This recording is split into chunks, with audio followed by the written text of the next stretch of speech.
Your Art Unlocked is produced by Art UK, the online home of the UK's national art collection. This podcast is supported by Bloomberg Connects, the free arts and culture platform that provides access to over 1,300 museums, galleries, and cultural spaces around the world. Listen and follow wherever you get your podcasts. I don't think I knew that I always wanted to be an artist, but I think it was always there in my person. As a child even, I came from a fairly big family, about 5, but it did seem like I was always not joining in, the general group games and stuff. I was always like a little bit separate, and I've come to understand that the artist kind of notices things, and that's what I think I was doing, drawing in the corner, when everybody else is playing cards or something. Even if you're not into fine art and you're not engaged by fine art, especially as a woman in Ireland or a woman globally, you will always find kind of a level to engage with her work on, because it speaks to everyone, which is really exciting. Work that she made over the last 40 years of her career about women's rights, repression and struggle is sadly still relevant today and continues to be relevant. So I think there's also that brings it sort of universally to people as well.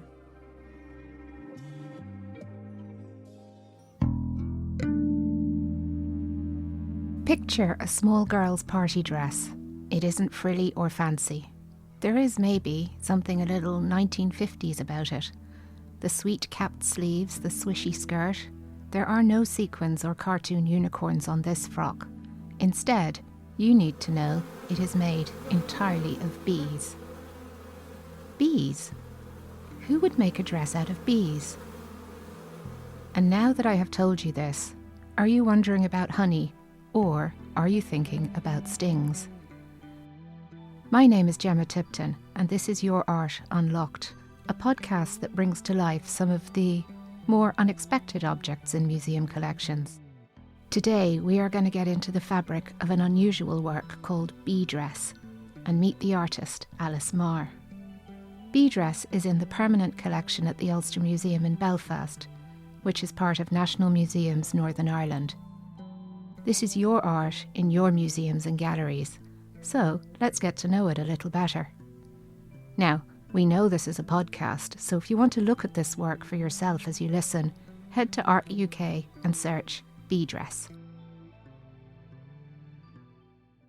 Alice Maher is one of Ireland's leading artists, and she has a significant international career.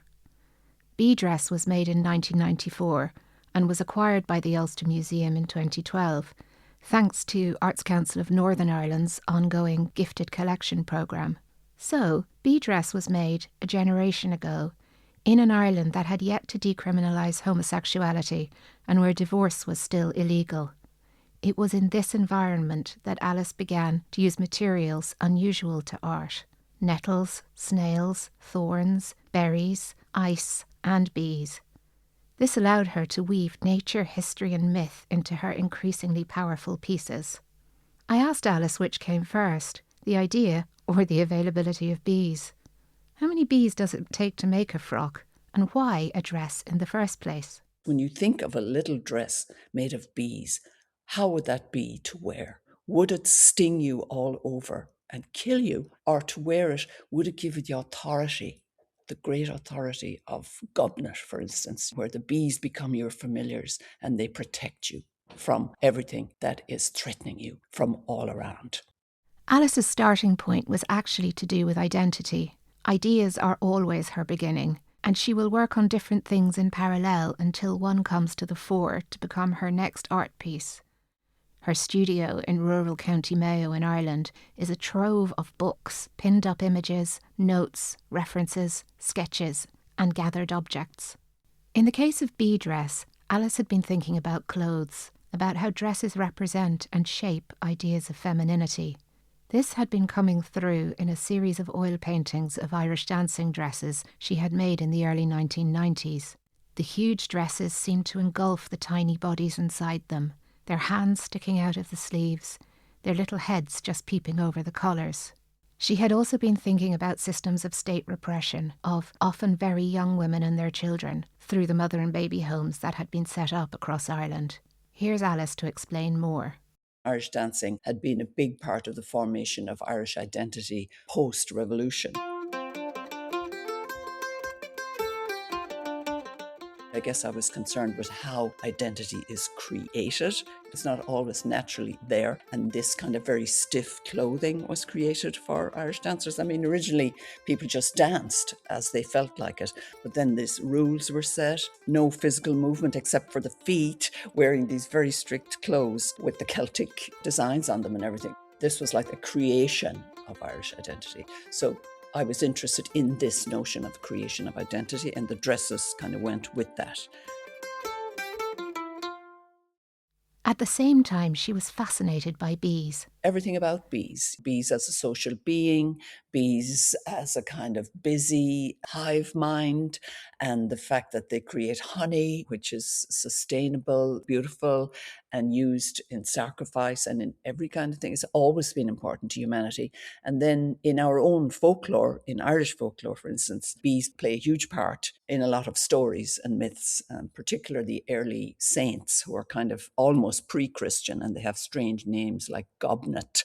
In early Christianity, the stories of saints often overlap with myth, legend, and folklore.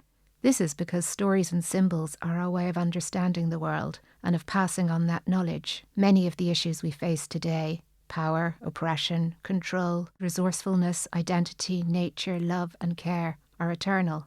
Figures emerge over time and across geographies as archetypes, eras overlap, and the past echoes into now.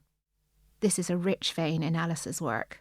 St. Govnet, who is also known as Abigail and Deborah, was born in the 6th century. She is the patron saint of bees and beekeepers. Celtic lore has it that the soul leaves the body as a bee or butterfly, and so Govnet became a beekeeper, using honey in her healing work. She is said to have raised armies of bees to chase off evil and brigands. Sometimes the bees would transform into soldiers, their hives becoming helmets. No wonder Alice couldn't stop thinking about them. So then I'm looking for bees. So I contacted the Beekeepers of Ireland, Association, and they didn't seem to think that was strange. I said, I'm looking for bees, dead bees now, not live. So they put me in contact with a lovely, very elderly gentleman called Paddy Jackson in County Wicklow. And I went up to see him, and his hive had turned over in a storm, and he gave me all the bees from the hive, including the queen. So that was my engagement with the Beekeepers of Ireland. So then I had the bees, and then I had the kind of dress. Alice Maher was born in 1956 in County Tipperary. She initially studied European studies, including modern languages, European law and politics. She says her studies were interesting, but during college and after, her spare time was all about art. I was working already, and evening classes just took over. And so I went into the art school in Cork. I was already 26 years old, I think, with a portfolio of like really bad drawings from my night class. And by pure chance, I met the principal, who was called Mr. Maloney at that time, and nobody else was there. It must have been the summer or something. And he said, what are you doing here? I said, I was thinking, could I go to art school? So he brought me in to the office and looked at the portfolio. And he actually said, could you start in 2 weeks? And I said, yes, I could. Alice would go on to complete her Master of Fine Art degree in Belfast, and following that, a Fulbright scholarship took her to the United States. This was during the 1980s, when Belfast and Northern Ireland were in the grip of the Troubles. If it was a time of violence, it was also a time of change. Women were using their voices, and they were insisting on their voices being heard. Alice's interest in politics was clear in her work from the very start. At the Ulster Museum, you can also find The Expulsion, a charcoal drawing she made during her MFA, a cornucopia, as the artist describes it, showing a female figure pushing out all these objects. A fetus, keys, chains. Those days, she says, her work was angry, full of the rage of suppression. Let's hear from Anna Liesching, curator at the Ulster Museum, about how Alice's works in the collection speak to each other. I think it's wonderful for us as a museum to be able to show all these different stages of her work. So we were looking at her degree show, which was looking at abortion and control of the woman's body in the state. And then you have the bee dress, which is looking at women's right for reproduction in a different way, and the mother and baby homes, and then the repression of children. And she describes using the bees as this idea of the social cohesion of a hive, but while at the same time embodying the pain of a million stings perpetuated upon the individual body. So there's so much layers of meaning in that. And obviously then the prints we've purchased from 2018, which is over 2 decades later, but still looking at the right for women to have space in society. And I just think it's so wonderful to be able to show that full breadth of her work in the collection. You can find out more about Ulster Museum and hundreds of other collections on Bloomberg Connects, the free arts and culture platform. Download the app today. When we speak, Alice is preparing to head to Venice, where her work, Les Fils d'Uranos, a highlight at the 2026 Venice Biennale, had needed attention. The installation of orange-coloured heads rising from the waters at Venice's storied Arsenale, in a reimagination of the birth of Aphrodite, Greek goddess of love, had been gathering an accumulation of seaweed. I love the idea of this work, light bee dress, still being part of nature, still alive. It's not entirely fanciful to imagine the murmur of bees, perhaps hanging around the edges of bee dress, in the museum after dark. Alice's work is very different from that cold, dead, eternal and monumental kind of art. Still, those unusual materials do present their challenges to curators. Here's Anna again. We were loaning the work to an exhibition near where Alice actually lives, and she came to meet the conservator with a little box of bees because they fall off, things naturally age, and we need to replace the bees quite a lot. So Alice had to meet the conservator with a little box of bees one day. And then one time she was up in Belfast for a talk and she brought us some extra bees as well. So we have a cupboard full of Alice Maher's bee dress bees. So if someone wasn't in the know and came across, they'd be quite worried, I'm sure. The team at the Ulster Museum are aware of the choices involved in protecting an artwork while letting it be seen as widely as possible. But it's not always easy. The bee dress brings up interesting issues for us from a conservation point of view, because we are, obviously the museum, we're responsible to look after things in perpetuity and make them last for generations and generations. And that's not going to happen with this. It's going to break down. It's not going to last forever. We're not going to be able to display it forever. And we have a document actually written about this piece that makes it sit separately for maybe how we would treat other works. Because if we were to look at it now, we would say it's too fragile, it shouldn't go on display. But people need to see it. And it's very important, especially now with, sadly, the topics of the work becoming more discussed in society. So we've decided that we will display it as long as we can, and we will continue to loan it to other institutions, and we will continue to put it on public display and mend it as much as we can with Alice's involvement so that it's seen. And then at one point it will no longer be able to be seen. Bee dress and its companion piece, berry dress, are so iconic, Alice says she's known as the artist that does dresses, even though she's only ever made those two. It was originally imagined for an exhibition at the Douglas Hyde Gallery in Dublin. And I had this idea that I was going to do a massive installation with loads of bee dresses, covering the floor, big ideas. But once I had one dress made, and I always try to allow that kind of let the work talk back to you, once you're working on it or you have it complete. Once I had the little one dress made, I really knew that one dress was plenty, that there was no need to multiply it in order to give feeling for it, or to give it meaning or to give it authority. But actually, one dress would even have more authority than a whole room of dresses. Alice stiffened the dress with glue and then used beeswax to hold the individual bees into place. Berry dress is different. There, rose hips are affixed with pins, and the dress is made to be viewed from below, looking up into a network of spikes. Alice is brilliant at balancing beauty with the possibility of danger or disgust, as with her colours of animal parts, hearts and tongues, her house of thorns, her nettle coat. Those tongues that you're talking about, in a photograph, for instance, of myself wearing a necklace made from tongues, and these are lamb's tongues, that you can buy in a marketplace. Awful, and the tongue represents so much symbolically in terms of speech, in terms of silencing, in terms of violence, like the violent silencing of the female tongue, for instance, and the violent silencing of our own language, the Irish language, which was violently suppressed in the 14th century, when, Irish was forbidden to be spoken. You couldn't wear Irish dress. It was too Gaelic, so you had to kind of go with what the colonist wished. You to kind of change your whole idea. Anyway, so the tongue carries an awful lot of meaning. And of course, sexual. It has its sexual charge, you know what I mean, as well.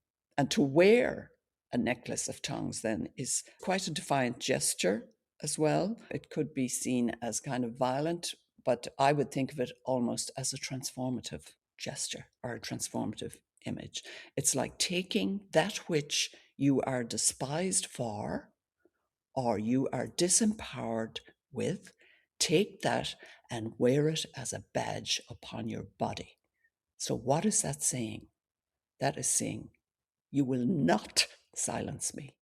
Alice puts her whole self into what she's making. Whether she's drawing, painting, filming, or sculpting, she enters into it. Does that sound confusing? Listen to her explaining how this works. I, myself, use my own body as a model. I don't look at other models or do drawing from life or anything like that. So if I want to make an image of a figure, a human being, I get into that position myself and stay in that position until I understand what does it feel like to be in that position.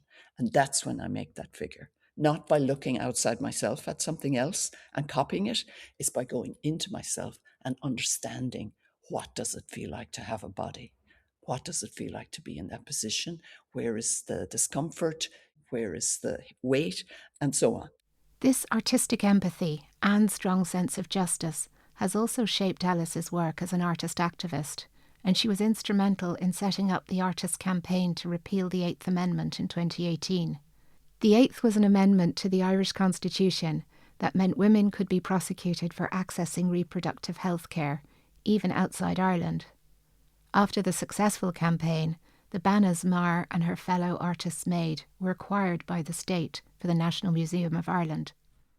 Anna Liesching, curator at the Ulster Museum, recognises how all these elements come together in Alice's work. You see it across her entire career of just really having this fearlessness in her work, of not being scared to confront the viewer with her own body, and taking away from this idea of sort of hypersexualization of women in art and how women should be seen in art, and the idea of sort of bemonstering the body and kind of not having to be beautiful. She is a true feminist practitioner and looks at the repression of women in this country and the ever-changing place of women in society as well through her work. And it's wonderful to be able to kind of unpack these incredibly complicated and incredibly divisive and incredibly heartbreaking stories within the island of Ireland around women and control, but be able to do that through objects is so important. So it's wonderful to be able to represent her in that way.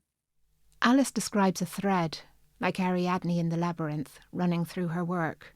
You follow the thread without asking too many questions. I do have one more question, though. What is inspiring Alice Maher now? My brother Paddy sent me a box of bones there. I have them under the table, and they were, he told me they were the bones of the creatures that they fed to the eagles in Killarney, because he lives in Killarney and they have some sea eagles there. So I thought, oh, bones that eagles stripped, they might be interesting to me. So anyway, they're sitting under the table. So we'll see where that goes. I am looking at birds stuff. So it was like the serendipitous that he sent me that box of bones. So that's the way it works for me. It might be years before anything comes of that. It may be years, but I can't wait to see. Bee Dress opens up a whole new way of thinking about the world, about nature, story, history, and mythology. It can make you think about how we are shaped by society. It can also help us to think about how we can take the stories told about us and the forms into which we are supposed to fit and turn them on their heads. We can use them instead to step into a new narrative, one which can be brilliantly and beautifully our own. And that is, at its heart, the true power of really wonderful art. Thank you for joining me, Gemma Tipton, artist Alice Maher and Anna Liesching from the Ulster Museum, as we got into the buzz about bee dress. You can listen to more episodes of Your Art Unlocked wherever you get your podcasts.